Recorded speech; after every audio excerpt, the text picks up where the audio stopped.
الشيطان الرجيم بسم الله الرحمن الرحيم ولا تنكحوا ما نكح آباؤكم من النساء إلا ما قد سلف إنه كان فاحشة ومقتا وساء سبيلا۔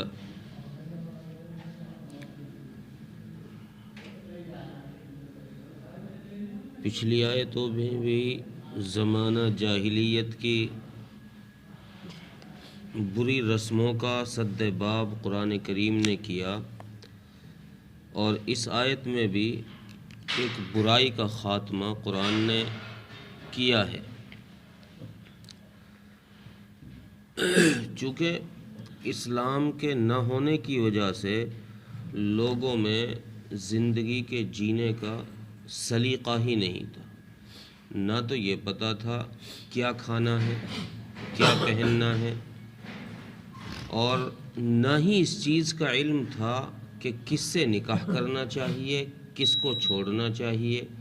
کس سے نہیں کرنا چاہیے۔ اسلام نے آ کر انسانوں کو یہ چیز سکھلائی کہ کھانا کیا اچھا ہے اور کس سے بچنا چاہیے، کون سا لباس اچھا ہے اور کون سا معاشرہ اچھا ہے، اور کس عورت کے ساتھ نکاح کرنا چاہیے، کس سے نہیں کرنا چاہیے، یہ اسلام نے آ کر سکھلایا۔ چونکہ زمانہ جاہلیت کے اندر مفسرین نے لکھا ہے کہ یہ ایک رواج تھا کہ ایک باپ نے کسی عورت سے نکاح کیا، اس سے کوئی لڑکا ہو گیا، اب اس عورت کا جب انتقال ہو جاتا تو وہ باپ دوسری شادی کر لیتا، دوسرا نکاح کر لیتا۔ جو دوسری عورت آتی، چونکہ اس کا یہ سوتیلا بیٹا ہو جاتا، تو جب اس ماں کا انتقال ہوتا، اس باپ کا انتقال ہوتا،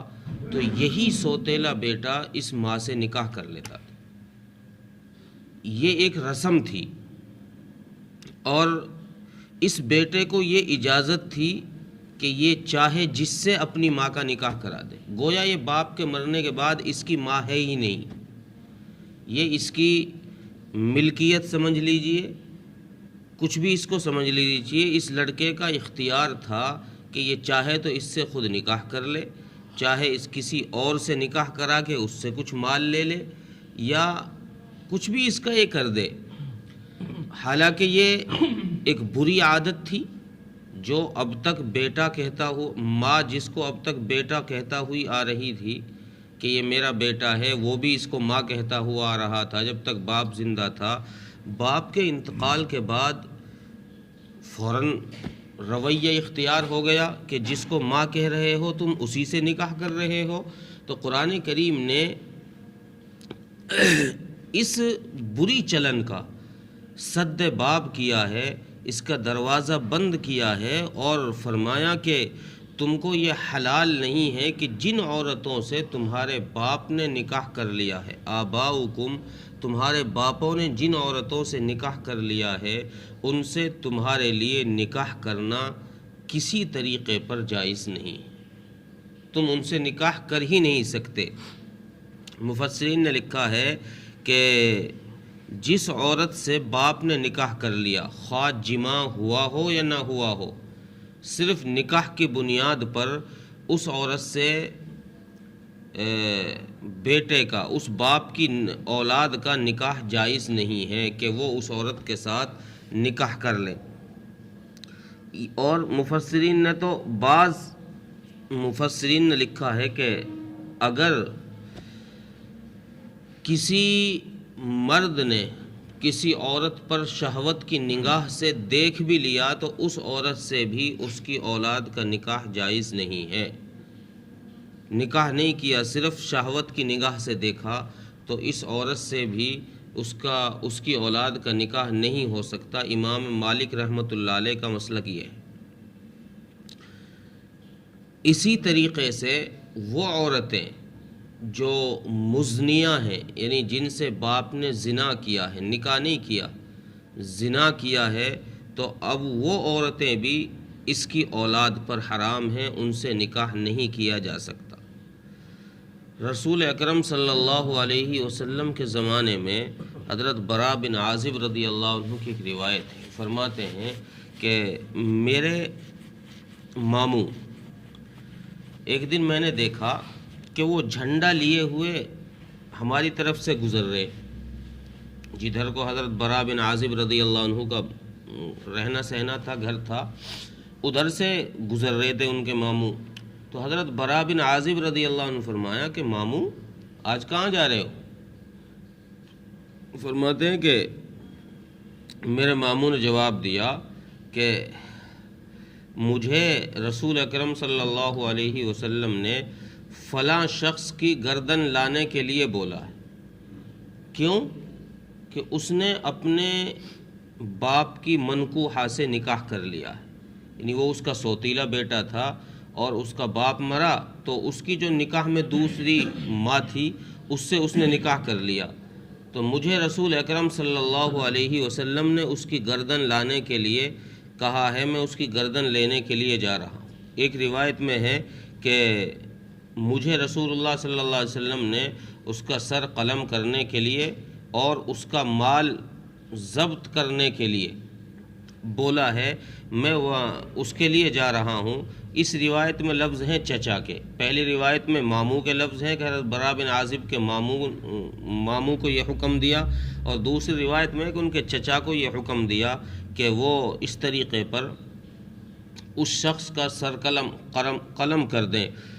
کیونکہ یہ ایک ایسی بری عادت ہے اور بری خصلت ہے،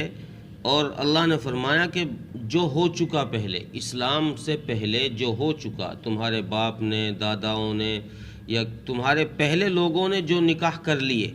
ان پہ تو کوئی حرج نہیں ہے، وہ کر لیے، جو گزر گیا جو گزر گیا۔ اس کے بعد اگر تم نے کوئی ایسی حرکت کی، ایسی بے حیائی کا کام کیا، انہو کان فاحشہ، ایسا بے حیائی کا کام اگر تم نے اس کے بعد کیا تو یاد رکھنا ومقتا، یہ اللہ کے غصے کو بڑھانے کا سبب ہے، اس سے اللہ کا غصہ بھڑکتا ہے، بڑھ جاتا ہے، اور اللہ اس سے بے حد ناراض ہوتے ہیں۔ اس لیے فرمایا کہ آئندہ اب جب چونکہ اسلام نے اپنا ایک نظام قائم کر دیا ہے، تمہیں یہ بتا دیا ہے کون سی عورت حلال ہے، کون سی حرام ہے، کس سے نکاح کرنا ہے، کس سے نہیں کرنا۔ اگلی آیت میں وہ محرمات آ رہی ہیں جن سے نکاح جائز ہی نہیں ہے کسی بھی صورت میں، وہ اگلی آیت میں آئیں گی۔ تو قرآن کریم نے ایک لسٹ متعین کر دی ہے کہ کن عورتوں کے ساتھ تمہیں نکاح کی گنجائش ہے، تم کر سکتے ہو، اور کون سی عورتیں وہ ہیں جن سے تمہیں کسی بھی صورت میں نکاح جائز ہی نہیں ہے کہ تم ان کی طرف شہوت کی نگاہ سے بھی دیکھو، ان سے نکاح کا ارادہ بھی کرو۔ اور قرآن کریم نے اس بری چلن کو فرمایا کہ یہ برا دستور تھا، جب تھا اس وقت یہ بری ایک چلن تھی،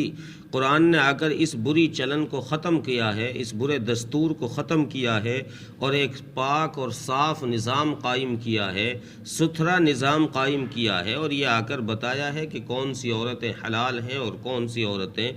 حرام ہیں۔ ترجمہ دیکھیں، وَلَا تَنْكِحُوا مَا نَكَحَ آبَاؤُكُم مِّنَ النِّسَاءِ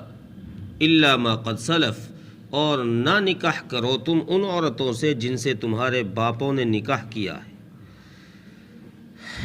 ہاں مگر یہ کہ جو پہلے گزر چکا، یعنی وہ معاف ہے، جو اسلام سے پہلے اب تک تم نے کر لیا وہ معاف ہے۔ إِنَّهُ كَانَ فَاحِشَةً وَمَقْتًا، بے شک یہ بے حیائی کا اور اللہ کے غصے کو بھڑکانے والا کام ہے، وَسَاءَ سَبِيلًا، اور برا دستور ہے، برا طریقہ ہے، برا دستور ہے۔ اللہ تعالیٰ ملک